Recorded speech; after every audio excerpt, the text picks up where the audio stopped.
ውድ የአሃዱ ቤተሰቦች ኢትዮጵያ ውስጥ ለረጅም ዓመታት ያየናቸው ግጭቶች፣ አለመግባባቶች ከዚያም አልፎ ደም አፋሳሽ የሆኑ አስከፊ ድርጊቶች ውስጥ የሚገቡት በአብዛኛው የተማሩት የህብረተሰብ ክፍሎች ናቸው።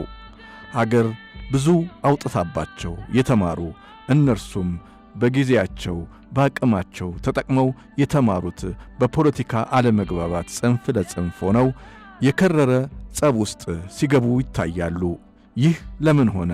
መማር የበለጠ ወደ መግባባት ወደ መነጋገር በአመክንዮ ተወያይቶ ችግርን መፍቻ መንገድ ሆኖ ሳለ በኢትዮጵያችን ግን ጎልቶ የሚታየው የተማሩ ሰዎች ግጭትና አለመግባባት ነው።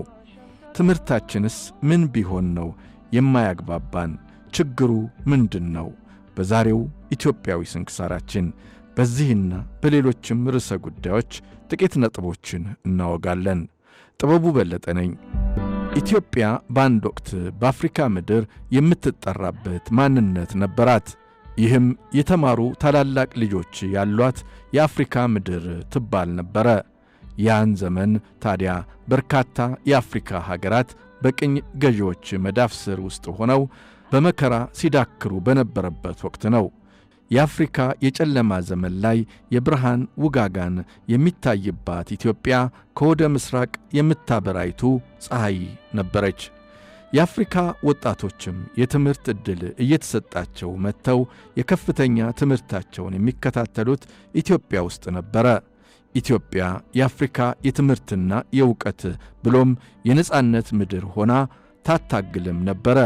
እነዚህ የአፍሪካ ሀገራትም ከቅኝ አገዛዝ ነጻ ሲወጡ ወደ ሀገር አመራርነት የመጡት ኢትዮጵያ መጥተው የተማሩት ዜጎቻቸው ነበሩ።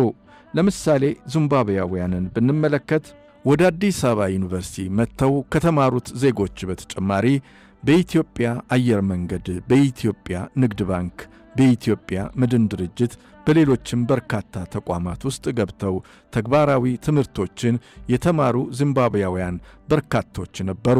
ከዚያም ባለፈ እዚህ አዲስ አበባ ውስጥ በሚገኘው ታጠቅ ጦር ሰፈር ወይም ስጋ ሜዳ ተብሎ በሚጠራው ቦታ ከ20 ሺህ ለሚልቁ ዚምባብዌያውያን ወታደራዊ ትምህርት ሁሉ ተሰጥቷቸው ሄደዋል። ታዲያ ሀገራቸውን ዚምባብዌን ከእንግሊዝ የባርነት ሰንሰለት ፈታቶ ነፃ ለማውጣት በተደረገው ርብርብ ኢትዮጵያ መጥተው የተማሩት የአንበሳውን ድርሻ ይወስዳሉ። ከዚያም ሀገሪቱን ዚምባብዌን ለማስተዳደርም የተረከቡት አብዛኛዎቹ ባለሥልጣኖች ኢትዮጵያ መጥተው የተማሩት ነበሩ። ለዚህ የትምህርትና የሥልጠና መርሃ ግብር መሳካት በወቅቱ ትልቅ ትኩረት ሰጥተው የሰሩት የቀድሞው የኢትዮጵያ ፕሬዝደንት ኮሎኔል መንግሥቱ ኃይለማርያም ነበሩ። እናም በዚሁ ውለታቸው ይመስላል ከሀገራቸው ከኢትዮጵያ ግንቦት 13 ቀን 1983 ዓ.ም ሲሰደዱ ዚምባብዌ በክብር ተቀብላ መጠለያ ወይም መኖሪያ ሰጠቻቸው። ዞሮ ዞሮ ኢትዮጵያ ከዚያም ቀደም ብሎ ከዚያም በኋላ ለአፍሪካ ሀገራት በትምህርት፣ በሥልጠና፣ በኢኮኖሚ፣ በሌሎችም ጉዳዮች ድጋፍ ስታደርግ ቆይታለች። ይህ ደግሞ የኢትዮጵያን አቅምና ከሀገሯ አልፎ ለሌሎች ሀገራት ነጻነት፣ ልዕልና የምታስብና የምትጨነቅ እንደነበርም ያሳያል። የቀድሞውን የደቡብ አፍሪካ ፕሬዝደንት ኔልሰን ማንዴላን ወደ አዲስ አበባ በድብቅ አምጥታ ያስተማረች፣ ኢትዮጵያዊ ፓስፖርት የሰጠች ሀገርም መሆኗ ይታወቃል።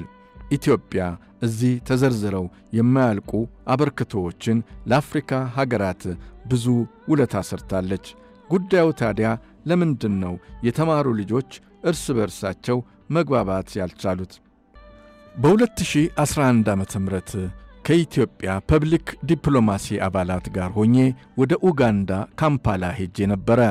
የሄድንበት ዓላማ ኢትዮጵያ እየገነባች ያለችውን የታላቁ የኢትዮጵያ ሕዳሴ ግድብ በግብጾችና በአንዳንድ ሱዳናውያን ተቃውሞና ዓለም አቀፍ ፕሮፓጋንዳ አማካይነት ተጽዕኖ እየፈጠሩ በመሆኑ ያንን ለመቀልበስ የታሰበ ስብስብ ነበረ።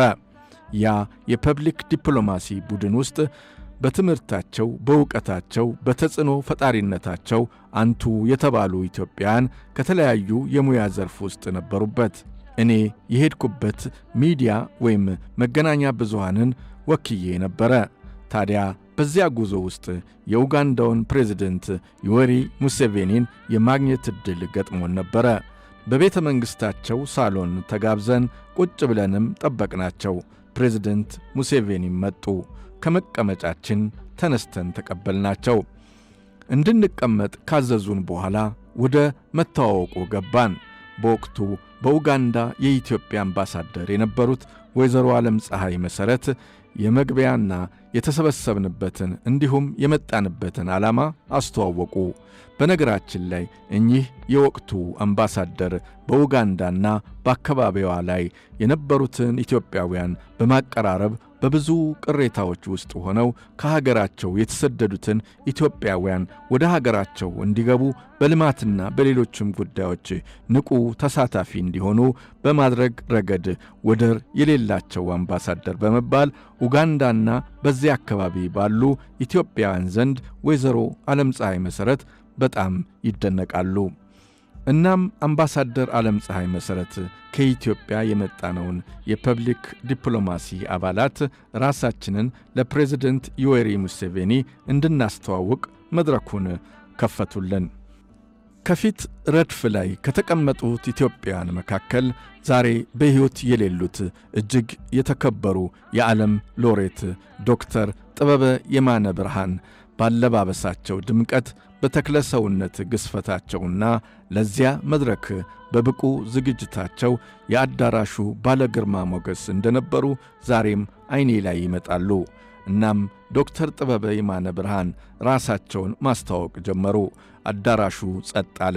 በዚያ ባለወርቃማ ድምፃቸው በሩሲያ የሕክምና ትምህርት መማራቸውን ከዚያም ወደ ሀገራቸው መጥተው በተለያዩ ታላላቅ ተቋማት ውስጥ መስራታቸውን የዓለም አቀፉ የላየንስ ክለብ ውስጥ ያላቸውን ከፍተኛ ኃላፊነት በተባበሩት መንግሥታት ድርጅት ውስጥ የተለያዩ በሽታዎችን ለማጥፋትና ለመቆጣጠር በሚደረገው እንቅስቃሴ ውስጥ በተለያዩ ወቅቶች የተሰጧቸውን ኃላፊነቶች በዓለም አቀፍ ቀይ መስቀሉ የኢትዮጵያ ዳይሬክተር እንደነበሩና በሌሎችም ርዕሰ ጉዳዮች ማንነታቸውን አስረዱ። ፕሬዝደንት ዮዌሪ ሙሴቬኒና ባልደረቦቻቸው ተመስጠው ሰሟቸው። ከዚያም የቀጠለው የክቡር ዶክተር ሙላቱ አስታጥቄ ነበረ። ሙላቱ አስታጥቄ የኢትዮጵያ ጃዝ ሙዚቃ ፈጣሪ መሆኑን በተለያዩ የዓለም መድረኮች ላይ ሥራዎቹን ማቅረቡን በተለያዩ ፊልሞች ላይም የእርሱን ሥራዎች ገለጸ። አሁንም እነ ፕሬዝደንት ሙሴቬኒ ተመሰጡ። ቀጥሎ ራሱን ያስተዋወቀው ታላቁ ባለቅኔ ጸሐፌ ተውኔቱ ደራሲው አያልነህ ሙላቱ ነበረ። አያልነህ ከኪነ ጥበባት አበርክቶ ባለፈ በዘመነ ደርግ ጭምር የነበረበትን የሥልጣን ደረጃ ሁሉ ሲገልጽ ፕሬዝደንት ሙሴቬኒ ባልታሰበ ሁኔታ ጣልቃ ገቡ። እንዲህም አሉ። ቆይ ኢትዮጵያ እንደናንተ አይነት እንዲህ የተማራችሁ ዕውቀት ያላችሁ የታወቃችሁ ልጆች እያሏት ለምን ግጭት ውስጥ ገባች? ለምንድን ነው አንድነት የጠፋባችሁ? ኡጋንዳ እኮ እንደናንተ አይነት ሰው የላትም። ኢትዮጵያ ይሄው ብዙ ትልልቅ ሰዎች አሏት እያሉ ፕሬዝደንት ሙሴቬኒ ተናገሩ። ቀጥለውም እንዲህ አሉ። እኛ ድሮ ትምህርት ቤት እያለን እንደ ኢትዮጵያ ለመሆን ነበር የምንማረው። ኢትዮጵያውያን ሀገራቸውን ስለጠበቁ የሀገራቸውን ነጻነት ስላስከበሩ እንደነሱ መሆን አለባችሁ እየተባልን ተምረናል አሉ ፕሬዝደንት ሙሴቬኒ። አግራሞታቸውንም ሰማነው። ንግግራቸው ጠለቅ ያለ ነበረ። በሌላ ጊዜ እመለስበታለሁ። እናም አሁንም እንጠይቅ። ያልተማሩ ኢትዮጵያውያን በነጻነትና በድል ጠብቀው ያኖሯትን ኢትዮጵያ የተማሩት ለምን ተግባብተው መስራት አልቻሉም? እንቀጥልበታለን። እስከዚያው ፈጣሪ ኢትዮጵያንና ሕዝቧን አብዝቶ ይጠብቅልን።